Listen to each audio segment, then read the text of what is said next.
Morning, Leo, he sighed. Getting calls again? What's going on now, building another unusual structure?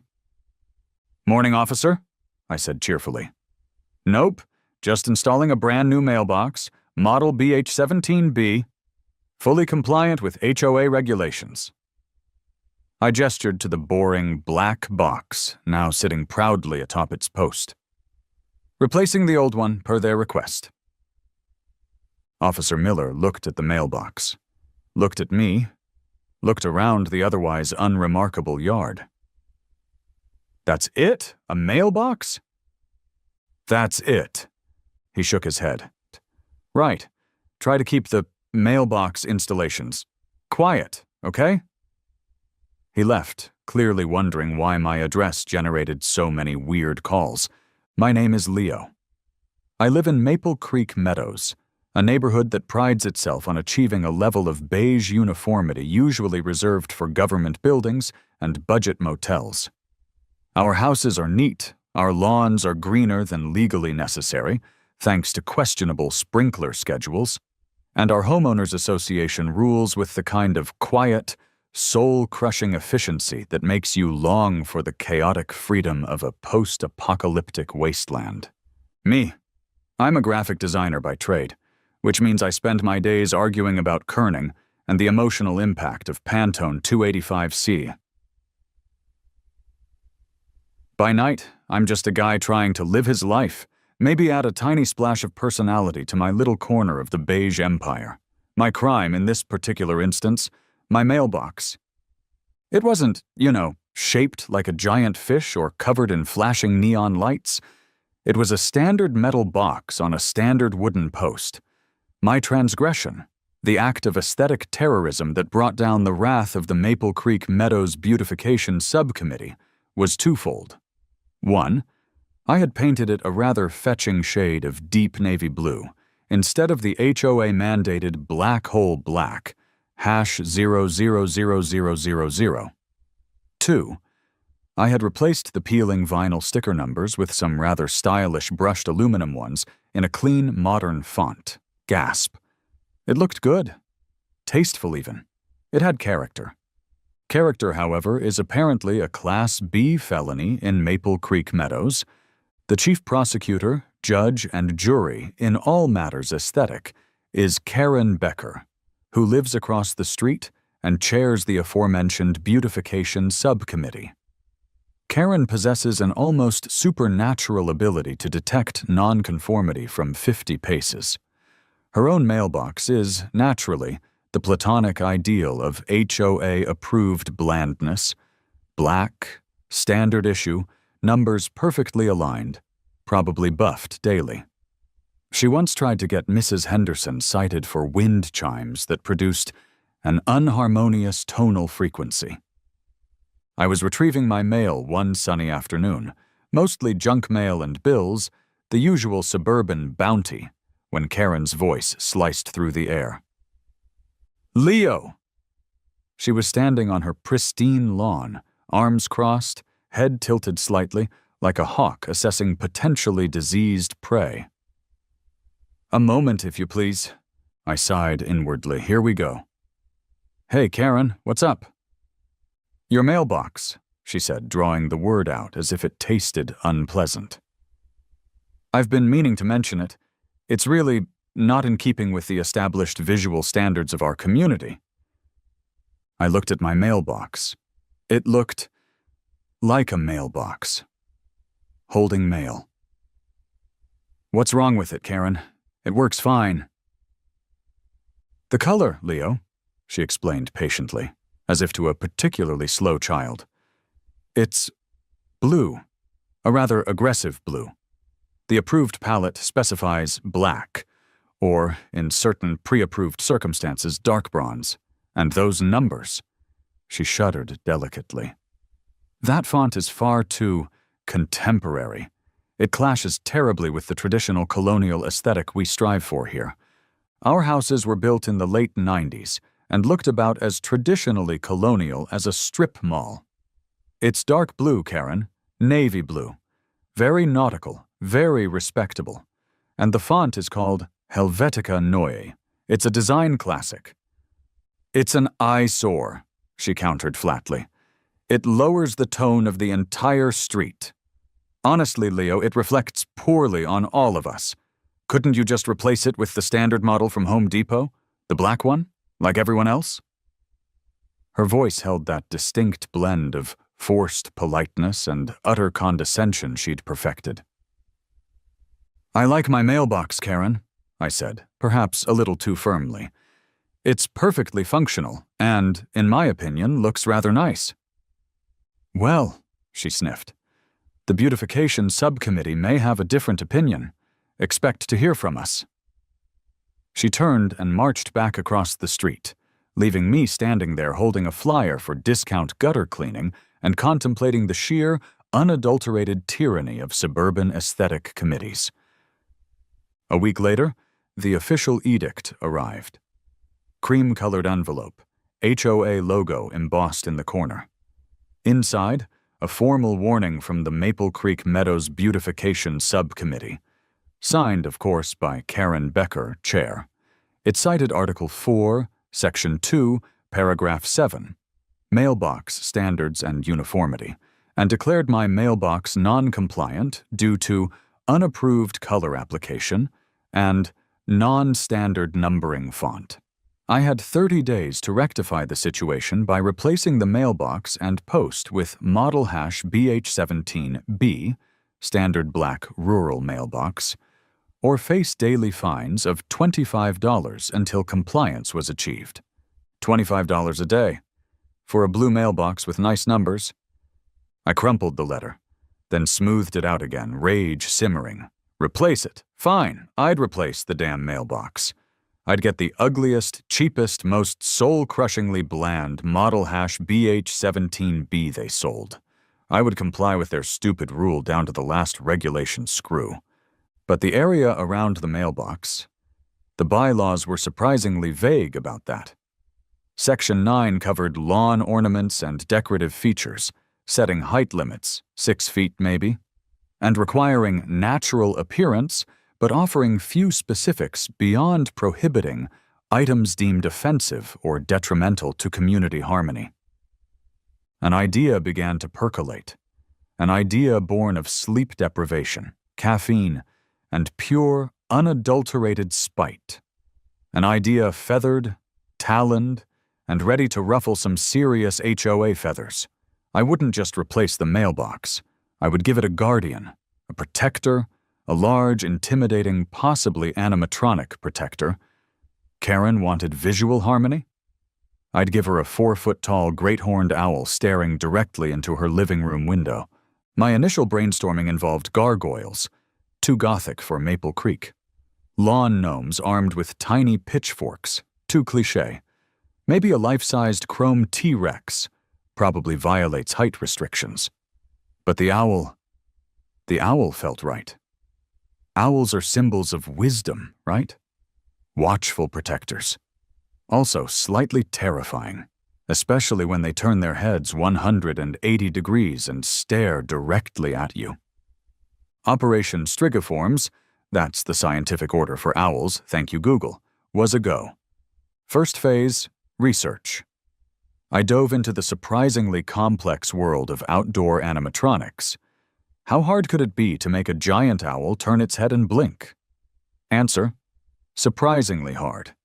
Especially if you don't want it to short out in the first rainstorm or sound like a dying washing machine.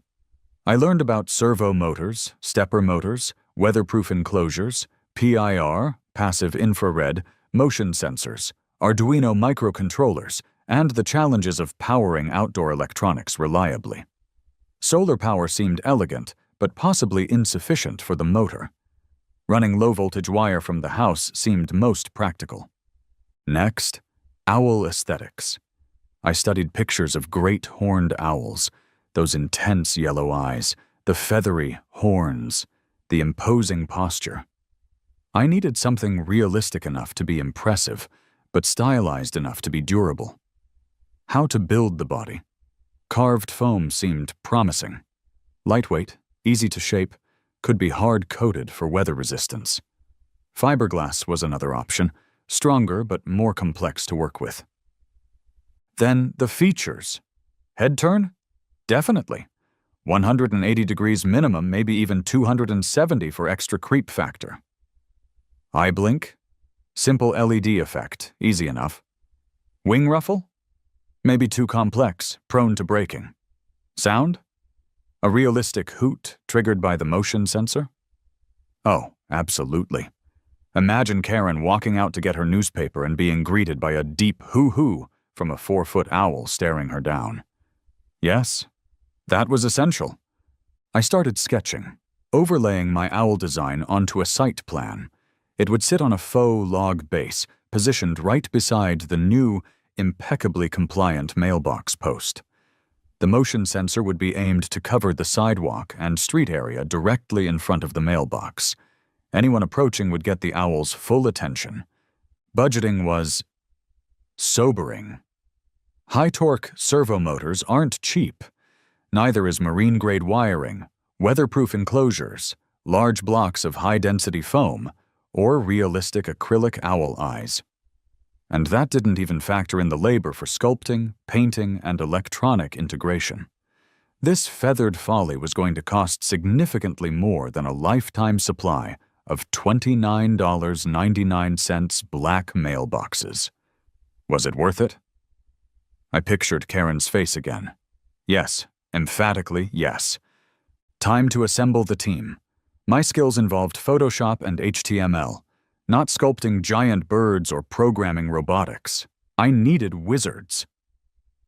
My search for a sculptor led me to Fang Petrocelli's workshop, a chaotic wonderland filled with half-finished dragons, giant foam mushrooms, and what looked suspiciously like a movie-prop spaceship cockpit. Fang himself looked like he'd stepped out of a fantasy novel, wild gray hair, paint-splattered overalls, eyes gleaming with manic creative energy. I showed him my sketches. "Fang," I said, "I need a sculpture, outdoor piece, great horned owl, about this big." I held my hands 4 feet apart. Realistic, durable, and hollowed out in places to fit some electronics. Fang's eyes lit up like he'd just been offered a commission to sculpt Godzilla. An owl? A giant owl? Wicked, hyper-realistic, or more stylized? We talking foam carving, fiberglass shell, and animatronics? You gonna make its head turn? Maybe the eyes glow? Realistic-ish, I confirmed. Foam carving with a hard coat sounds good. And yes, definitely head turn, maybe blinking eyes. The vibe is majestic, watchful guardian who might just peck your eyes out if you mess with the mail. "Killer!" Fang declared, already grabbing a block of foam. "I can totally do that. We'll use high-density EPS foam, coat it with epoxy resin, maybe embed some mounting points for the tech guy. This is gonna look amazing." Fang was clearly the right kind of crazy for this job. Next, the brains and guts. I needed someone to handle the motors, sensors, LEDs, controller, and sound. My search led me to Mel Sharma, a quiet, meticulous freelance engineer who worked out of an impeccably organized home workshop. He specialized in custom gadgetry and robotics, often helping out the local high school robotics club. "Mel," I explained, showing him the owl sketches and Fang's preliminary notes. "I need relatively simple animatronics for this outdoor owl sculpture. Head rotation, maybe 180 or 270 degrees, triggered by a motion sensor. Blinking LED eyes synced with the head turn, and a realistic hoot sound effect, also triggered by the sensor." Mel examined the sketches, adjusting his glasses. "Interesting application," he murmured. "Okay, head rotation. We'll need a weatherproof high-torque servo motor, maybe geared down for smooth movement. Need to consider the wiring. Probably use a slip ring to avoid tangling as the head turns. Blinking LEDs are trivial. PIR motion sensor is standard, but we need to choose one with adjustable sensitivity and range, and position it carefully to avoid false triggers from squirrels or passing cars. We can use an Arduino, or maybe a Raspberry Pi 0W as the controller. housed in a sealed IP67 enclosure inside the owl's body. Sound module with an SD card for the hoot sample, amplified to a small weatherproof speaker. Power. Low voltage line from the house seems most reliable. He started sketching circuit diagrams. Outdoor environments are tough on electronics. Moisture, temperature fluctuations, UV exposure. But with proper sealing and component selection, it's certainly feasible.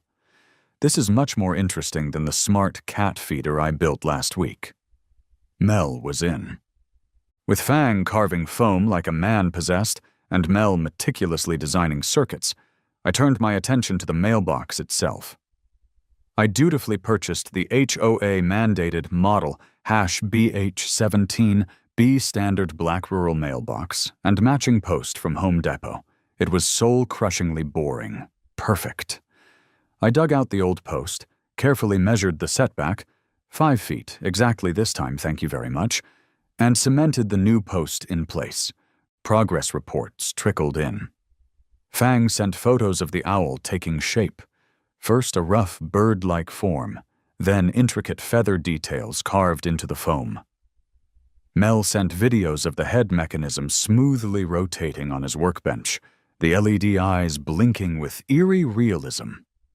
He'd found a fantastic great horned owl hoot sample online. Then came integration. The massive, hard-coated foam owl body was transported to Mel's workshop.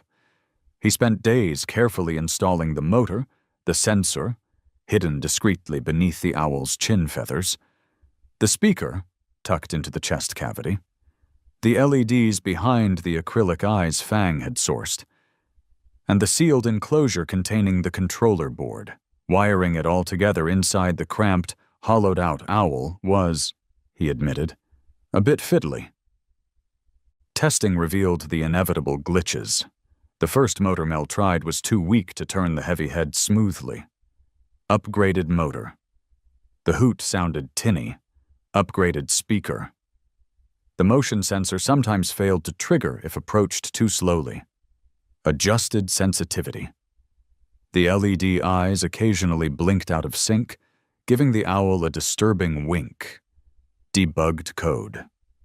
It took patience, tweaking, and several late nights for Mel, but finally, the electronics were performing reliably. The owl returned to Fang's studio for its final transformation. Fang was a master painter. He airbrushed layers of browns, grays, and whites, meticulously recreating the intricate barring and mottling of a great horned owl's plumage. He added texture, highlights, shadows. When he was done, the effect was stunning. It looked uncannily real, except for the fact that it was 4 feet tall and made of foam and electronics.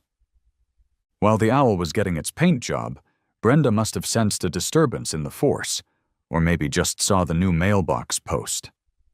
She called code enforcement again, reporting suspicious activity and potential unpermitted construction at my address. Officer Miller, yes, the same one from the lighthouse incident down the street, this town needed more cops, showed up, looking resigned. "Morning, Leo," he sighed. "Getting calls again. What's going on now, building another unusual structure?" "Morning, officer," I said cheerfully. "Nope, just installing a brand new mailbox. Model BH17B. Fully compliant with HOA regulations." I gestured to the boring black box, now sitting proudly atop its post. "Replacing the old one, per their request." Officer Miller looked at the mailbox, looked at me, looked around the otherwise unremarkable yard. "That's it? A mailbox?" "That's it!" He shook his head. "Right, try to keep the mailbox installations quiet, okay?" He left, clearly wondering why my address generated so many weird calls. Little did he know. Installation day for the owl itself was a covert operation, conducted under the guise of landscaping improvements. Mel and Fang helped me carefully transport the massive bird. Surprisingly light for its size, thanks to the foam, but bulky, and its faux log base to my front yard. We positioned it right beside the new mailbox, bolted the base securely to concealed concrete footings I'd poured earlier, and ran the low-voltage power cable through a discreet underground conduit back to an outdoor outlet near the house. It looked magnificent and utterly insane. The giant owl loomed protectively over the pathetic little black mailbox, its piercing yellow eyes staring straight ahead, head poised as if ready to swivel at any moment. It completely dominated the front yard landscape. It was glorious. We were just running a final systems check. "Okay, Mel," I whispered. "Arm the motion sensor." Mel tapped his phone app. We stood back, admiring our creation. Right on cue, Karen's car pulled into her driveway across the street. She got out, juggling grocery bags. She glanced towards my house, probably expecting to see the offending blue mailbox gone. Instead, her eyes landed on the 4-foot owl. She stopped dead in her tracks. As she stared, mouth slightly agape, she must have drifted into the sensor's precisely calibrated range. With an almost silent whir, the owl's head rotated a full 180 degrees, fixing its intense yellow eyes directly on her. The LEDs blinked, once, twice. Then the sound erupted, clear and deep in the quiet afternoon air. "Hoo, hoo, hoo!" Karen shrieked. A genuine blood-curdling sound dropped her grocery bags. Apples and oranges rolled across her driveway, stumbled backwards, fumbled for her car door, and scrambled back inside, peering out from behind the steering wheel like she'd just seen Bigfoot riding a unicorn. Mel, Fang, and I looked at each other. A slow grin spread across all three of our faces. "Target acquired," Mel murmured. The owl, its duty done, slowly rotated its head back to face forward. The neighborhood reaction was swift and glorious. Within hours, the owl, it needed no other name, was the talk of Maple Creek Meadows. Cars slowed down as they drove past my house. People walking dogs would stop, stare, and take pictures. Kids adored it, daring each other to get close enough to trigger the hoot. Delivery drivers approached my mailbox with the kind of cautious reverence usually reserved for bomb disposal. Naturally, Karen and her allies were horrified. My immediate neighbors were mostly amused, if slightly bewildered. Mr. Henderson chuckled and said it added a certain nocturnal gravitas to the street. Mrs. Gable worried it might scare away the good birds, but admitted Fifi the poodle now refused to walk on that side of the street, which she secretly appreciated. The HOA, however, was not amused. Violation notices began arriving almost daily, delivered by a trembling postal carrier who refused to get closer than 10 feet from the owl. Violation: unapproved lawn ornament, exceeding 48 inches in height. My response: it's yard art, not an ornament, and height limits may not apply to artistic expressions. Violation: structure causing visual blight and disharmony. My response: aesthetics are subjective. See attached photos of Mrs. Henderson's collection of 17 garden gnomes. Violation: installation of unauthorized electronic noise-making device. My response: sound is intermittent, triggered by approach, akin to a decorative doorbell, and ceases immediately upon retreat. Violation: creation of a public nuisance, inducing fear in residents and pets. My response: the owl is stationary and merely observes. Any fear induced is purely subjective. Karen, meanwhile, was losing it. She called the police almost daily. Officers Miller and Chen, poor Chen, always drawing the weird calls with Miller, became reluctant regulars. "Okay, Leo," Miller sighed on their 4th visit that week, standing warily outside the owl's trigger zone. "Mrs. Becker across the street reports you're Statue is hooting at her menacingly and causing emotional distress. The owl promptly turned its head towards Miller and hooted softly. Miller didn't even flinch this time. "It's motion-activated, officers," I explained patiently. "A whimsical security feature. It hoots when someone approaches the mailbox. Perfectly harmless." "She says it stares at her," Chen added, eyeing the owl dubiously. "It stares forward," I corrected. "Unless someone enters its sensor range, like Mrs. Becker frequently does when monitoring my activities." They looked at the owl. They looked at me. They looked at Karen, who was watching furiously from her window. "Look," Miller said finally. "It's weird, really weird. But it's on your property. It's not making noise continuously or during quiet hours. It doesn't appear to be violating any city ordinance we can enforce. Try to aim the sensor away from her windows, maybe? And keep the hooting to a minimum?" They left, shaking their heads. I could almost hear them debating who had the weirder house call, the guy with the pool on wheels or the guy with the giant robot owl. Spurred by the police's inability to vanquish the feathered menace, Karen forced another emergency HOA meeting. This time, she came prepared with laminated photos, decibel readings from her phone app, claiming the hoot exceeded noise limits, which it didn't, being intermittent, and tearful testimony about the owl-induced trauma that was preventing her from enjoying her begonias. She demanded the board declare the owl a Class 1 nuisance and order its immediate removal. I came prepared too. I had printouts of the relevant bylaws, photos of other, arguably non-harmonious yard decorations in the neighborhood, including Stan's flagpole from the lighthouse incident, Solidarity, and a calm demeanor. I reiterated my arguments. It was yard art, not a structure. The animatronics were decorative features. The sound was brief and triggered by approach.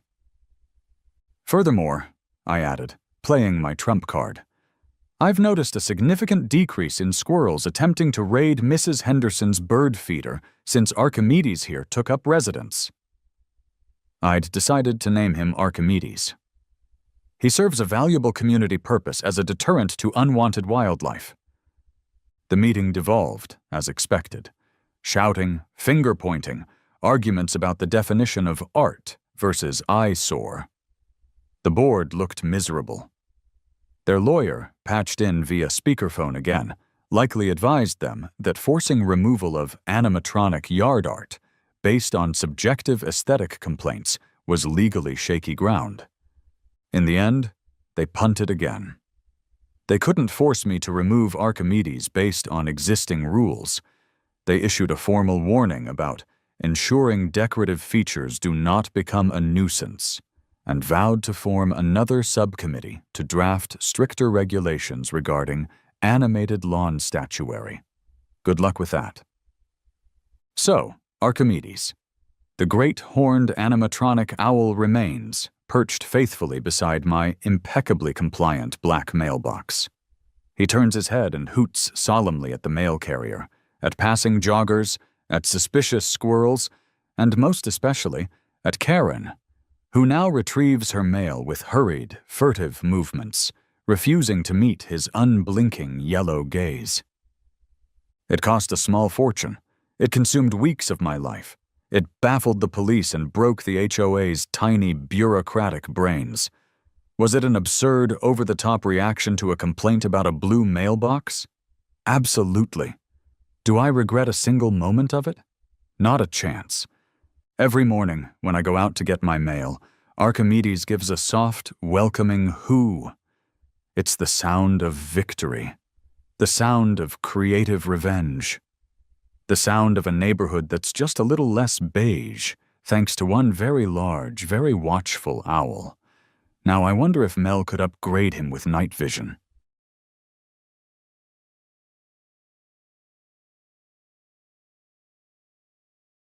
I'd just finished installing it. The Blue Bomber, I mentally christened it, though Sarah, my ever-practical wife, just called it the Mailbox. It was a sturdy, well-made unit, classic shape, but painted a rather lovely shade of deep forest blue.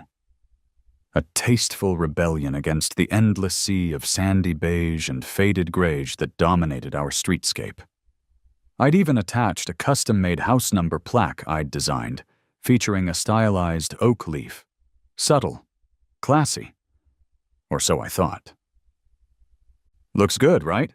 I said to myself, stepping back to admire my handiwork. A beacon of individuality, a testament to tasteful nonconformity. Humph. The sound, like air escaping a leaky bagpipe of disapproval, came from across the street. Marjorie Perkins. She was pretending to inspect her unnaturally perfect, chemically dependent lawn, but her eyes, sharp and critical, were locked onto my mailbox like heat-seeking missiles of judgment. Marjorie lived for the HOA bylaws. She probably slept with a laminated copy under her pillow. Anything deviating from the approved palette of suburban sadness was, in her eyes, anarchy. I gave her my brightest, most insincere wave. "Afternoon, Marjorie. Like the new box." She just sniffed, turned abruptly, and marched back inside her aggressively beige house. Oh boy, I knew that look. That wasn't just disapproval, that was mobilization. Sure enough, 2 days later, the dreaded envelope appeared, nestled amongst the junk mail like a viper in a pile of coupons. Thick paper stock, the Oakwood Meadows HOA logo, a weeping willow being strangled by an oak tree, I swear. Sarah saw me holding it when she came in. "Oh no," she sighed, putting down her grocery bags. "What now? Are the garden gnomes staging an unauthorized parade again?" "Worse," I groaned, tearing it open. "It's addressed to occupant. They've already dehumanized me. Feels mailbox-related." I scanned the contents, my blood pressure doing a familiar tango with my temper. Blah, blah, blah. Attention Architectural Control Committee. Blah, blah. Non-conforming mail receptacle. Bingo. Violation of Bylaw 9F, Appendix C, Paragraph 7, regarding approved roadside postal units.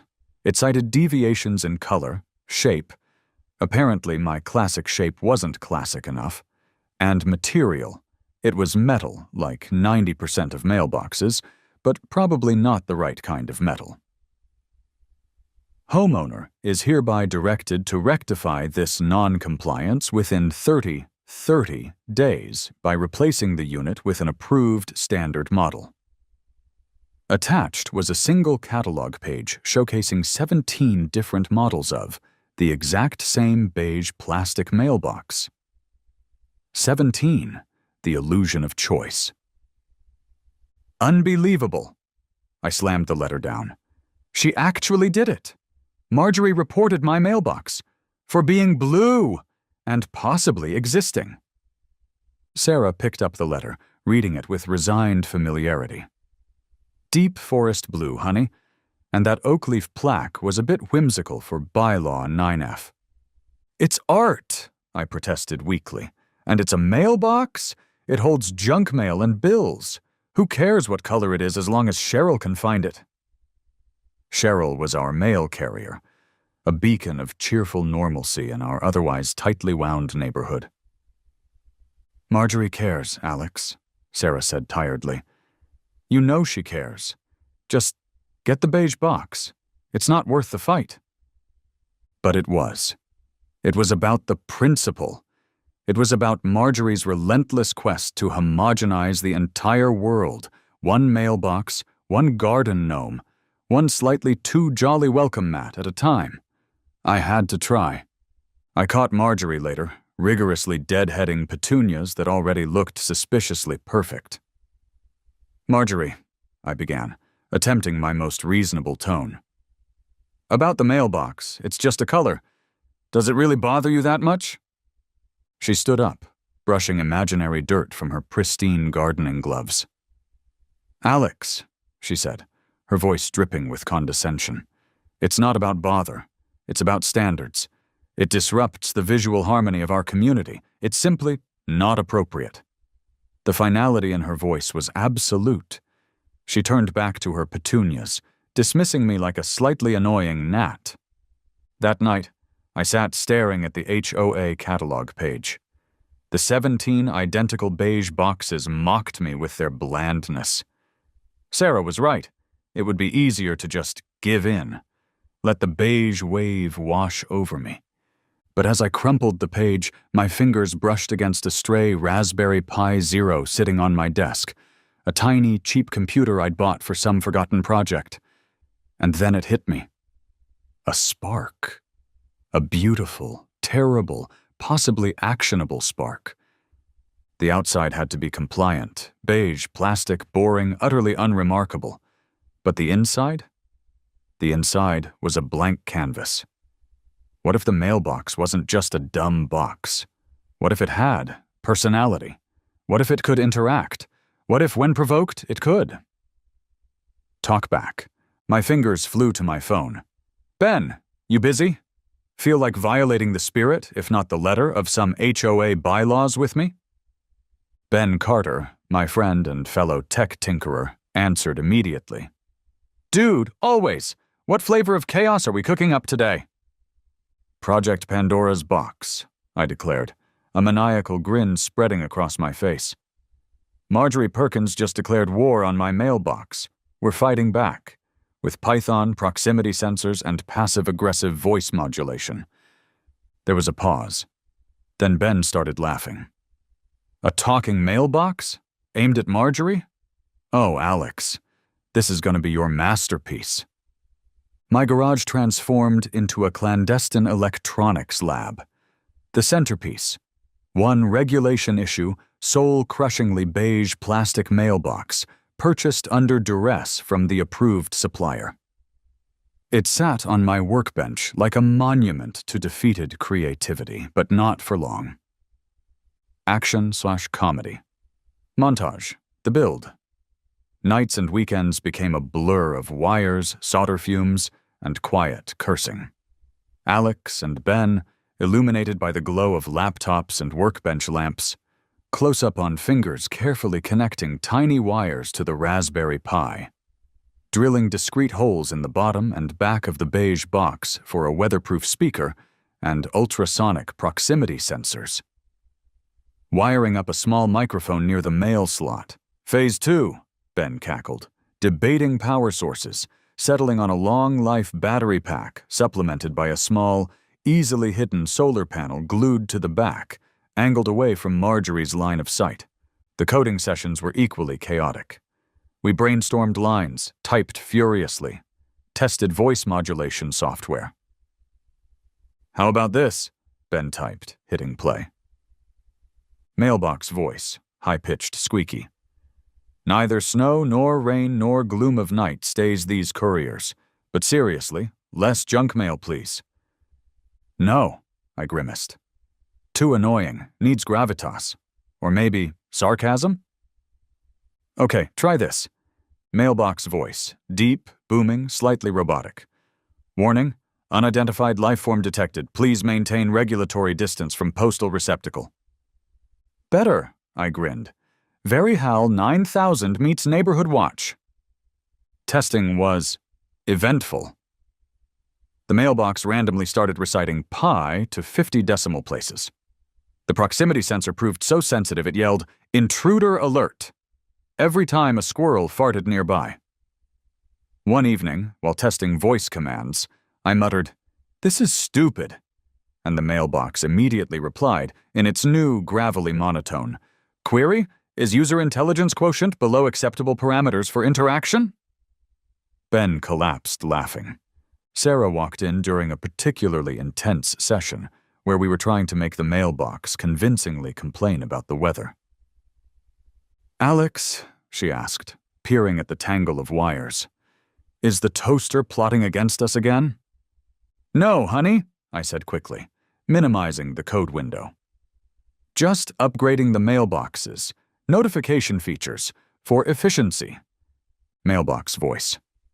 "Atmospheric pressure dropping rapidly. Recommend securing patio furniture and small pets. Also, your begonias look thirsty." Sarah just stared at the beige box, then at me, then sighed the sigh of a woman who knew better than to ask further questions, and retreated. We refined the script, creating specific triggers.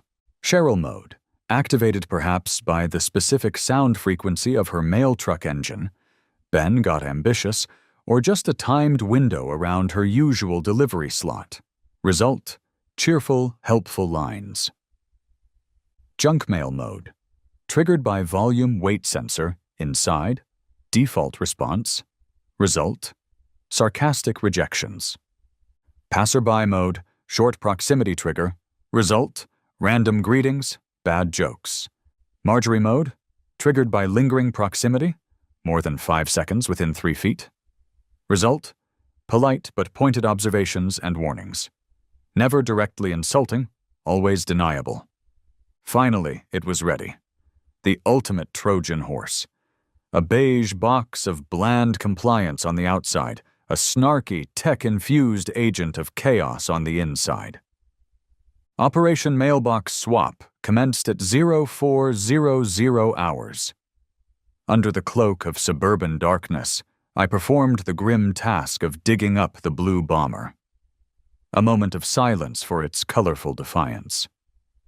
Then, working quickly and quietly, I installed Pandora's box, leveled it perfectly, aligned it precisely with its beige brethren down the street, packed the dirt, brushed away any evidence, snuck back inside just as the first hint of dawn touched the sky, and, predictably, just as Marjorie's bedroom curtains twitched.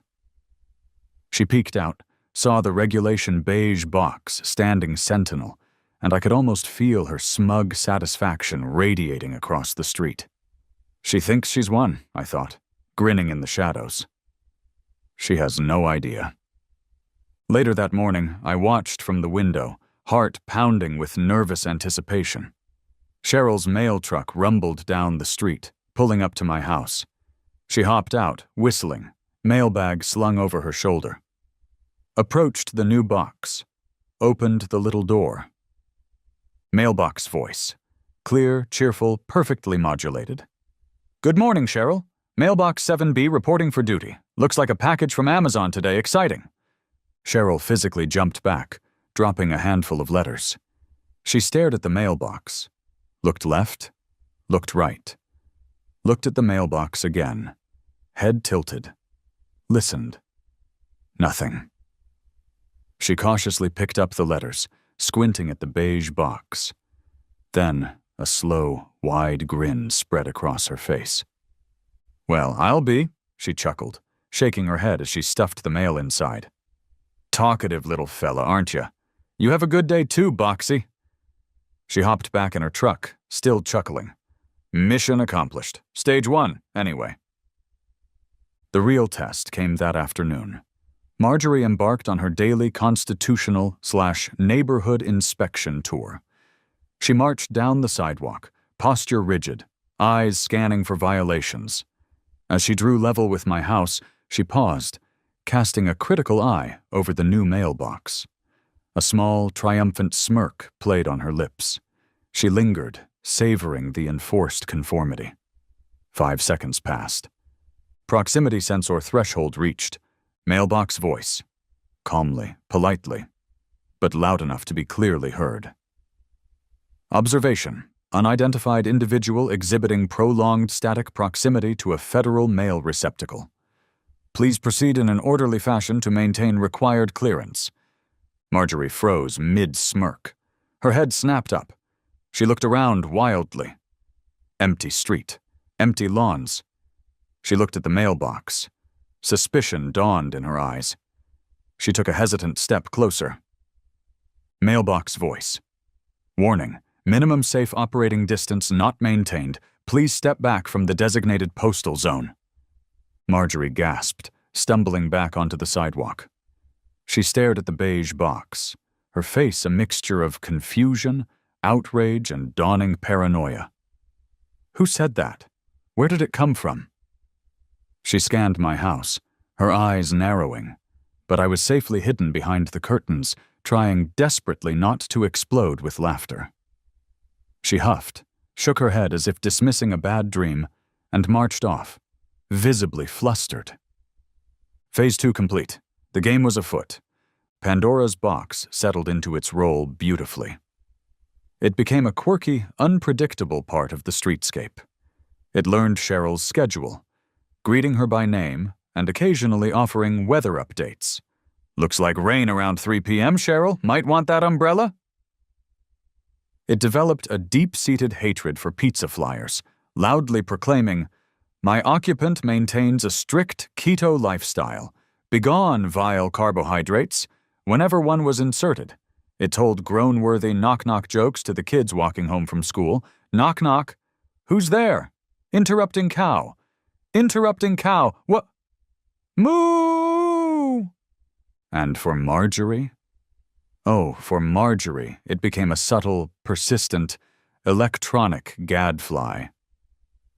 Query: is the application of chemical pesticides within 10 feet of a public thoroughfare compliant with local ordinances? As she sprayed her roses. Observation: decibel level of canine vocalizations originating from adjacent property exceeds recommended residential limits. When her yappy poodle started barking. Reminder: regularly rotating garden gnomes promotes even fading and prevents localized aesthetic stagnation. It never accused. It never insulted directly. It just observed, commented, queried, always politely, always deniably. Marjorie, predictably, went from confused to obsessed. We'd see her lurking near the mailbox at odd hours. We saw her talking to it, arguing with it, pleading with it. "Who are you?" she'd hiss at the beige plastic. Mailbox voice. "I am Mailbox Unit 7B. My purpose is postal." "Stop commenting on my fertilizer schedule." Mailbox voice. "Optimal nitrogen-phosphorus balance is crucial for rhododendron health. Just an observation." She tried recording it. I'd see her hiding behind her minivan, phone pointed stealthily. But Ben and I had anticipated that. We'd added a simple routine. Detect active Bluetooth/Wi-Fi scanning nearby, like a phone trying to pair or record, and revert to silent mode, or just say boring things. All Marjorie got was recordings of silence, or the mailbox blandly stating, "Mail compartment currently empty." Her complaints to the HOA became legendary. Abernathy started avoiding my calls. Apparently, Marjorie was convinced the mailbox was possessed, broadcasting government secrets, or possibly judging her very soul. Finally, Abernathy had no choice but to investigate personally. He arrived one Tuesday morning, looking like he'd rather be undergoing a root canal. Marjorie hovered nearby, vibrating with anticipation, ready for her vindication. "Alex," Abernathy began, wringing his hands, "Marjorie has filed, well, numerous, and quite detailed, complaints about your mailbox, talking, harassing her, questioning her, gardening techniques." "My mailbox?" I feigned wide-eyed innocence. "Talking, Abernathy, it's a standard beige plastic model, HOA approved. Maybe Marjorie's hearing things?" "It talks," Marjorie shrieked. "It insulted my petunias." Abernathy approached the mailbox hesitantly, like it might bite. Hello?" he warbled. "Mailbox, are you operational?" Mailbox voice. Pleasant, slightly formal. "Good morning, President Abernathy. Mailbox Unit 7B online and ready to receive authorized U.S. Postal Service deliveries. All external components conform to Regulation 9F, Appendix C. Internal diagnostics nominal. Have a productive day." Abernathy jumped a foot. "Good heavens, it does talk, but—" He tapped it, poked it, opened and closed the little door. "It looks completely normal. Where is the voice coming from?" The weatherproof transducer speaker Ben sourced was very well hidden. "Make it insult me," Marjorie demanded, pushing forward. "Go on. Say something about my hydrangeas." Abernathy cleared his throat. Mailbox. Mrs. Perkins feels you have been unduly critical? Mailbox voice. Query unclear. My function is postal reception and standard system notifications. User emotional states are outside my operational parameters. Perhaps the individual requires technical assistance with their hearing aid. Marjorie gasped. Abernathy looked utterly bewildered. He couldn't see anything wrong. He couldn't prove anything malicious. He mumbled something about stray radio signals and possible wiring faults, and made a hasty retreat, leaving Marjorie sputtering in his wake. But Marjorie Perkins wasn't one to give up. If the HOA wouldn't act, she'd get the proof herself. That weekend, she launched Operation Mailbox Stakeout. I saw her lurking behind the perfectly sculpted cones of her juniper bushes, binoculars raised, a digital recorder clutched in her hand. She was there for hours, swatting mosquitoes, waiting. The climax came Monday morning. Cheryl arrived, right on schedule. Mailbox voice. Morning, Cheryl. Looks like that package you were waiting for is here today. Heavy one, be careful. Cheryl laughed. Thanks, Boxy. You look out for me. She loaded the mail, waved, and drove off. This was Marjorie's moment. She burst from the bushes, waving her recorder triumphantly. Aha, I got it. You heard it. It talks. She practically shoved the recorder in Cheryl's face as the mail truck pulled away. Cheryl just looked confused. Heard what, Marjorie? Boxy saying hi? Yeah, he does that. Kinda cute. Cute? Marjorie shrieked. It harasses me. It mocks my gardening. It's evil. Just then, I coincidentally stepped outside to retrieve my imaginary newspaper from the porch. Marjorie spun towards me, finger pointing accusingly. You did this, Alex Parker. You programmed this demon box to torment me. The stage was set. Neighbors were peeking out windows. Abernathy, drawn by the commotion, was hovering nervously on the edge of his lawn. Time for the coup de grace. I subtly tapped the custom app Ben and I had built on my phone, hidden in my pocket. Mailbox voice. Its tone shifts subtly, sounding almost hurt, confused. Torment, calculation error. My core programming prioritizes accurate timekeeping, weather reporting, and positive communication with authorized postal personnel like the esteemed Cheryl. Accusations of mockery or demonic possession are illogical and, frankly, quite hurtful. Perhaps recalibration is required? Or perhaps... Its voice dropped to a near whisper, audible only to those nearby. External factors like elevated stress or an overabundance of hedge-trimming fumes are affecting auditory perception. Silence. Utter, stunned silence. Cheryl snorted, trying to cover a laugh. Abernathy's jaw dropped. Even the yappy poodle next door seemed momentarily quiet. Marjorie stared at the mailbox, then at me, then at the gathering neighbors. Her face crumpled. The accusation, combined with the mailbox's calm, almost pitying denial, was too much. She let out a strangled cry, threw her recorder onto her own lawn, and stormed back into her house, slamming the door with enough force to rattle windows. Checkmate, by Mailbox. After the great Mailbox stakeout incident, things changed. Marjorie's complaints ceased. The HOA quietly dropped the investigation. Abernathy practically ran the other way if he saw me. Marjorie became even more reclusive. Her hedges, ironically, started looking a little ragged. Rumor had it she'd listed her house with an out-of-state realtor. And Boxy? Boxy became a legend. Kids left drawings for it. Cheryl chatted with it daily. Some neighbors thought it was hilarious. Others gave it a wide berth. Life returned to its normal, slightly less beige rhythm. I kept tinkering, of course. Couldn't help myself. Ben, I said over video chat one evening, laptop open, code scrolling. Thinking of adding seasonal greetings? Maybe teach it jingle bells? Nice. Ben grinned. But can you make it harmonize? Sarah walked in holding a takeout menu that had just arrived. Alex, she said, raising an eyebrow, please tell me you did not just program the mailbox to offer Cheryl unsolicited opinions on local pizza toppings. I gave her my most innocent look. From outside, faint but clear, came the sound of Boxy's voice. Query: does pineapple truly belong on pizza? Community poll suggests strongly negative response. Recommend pepperoni. Sarah just sighed, shook her head, and walked away. I looked thoughtfully at the pizza menu. You know, Ben, I mused, teaching it to actually order the pizza. Now that's a phase 2 worth exploring.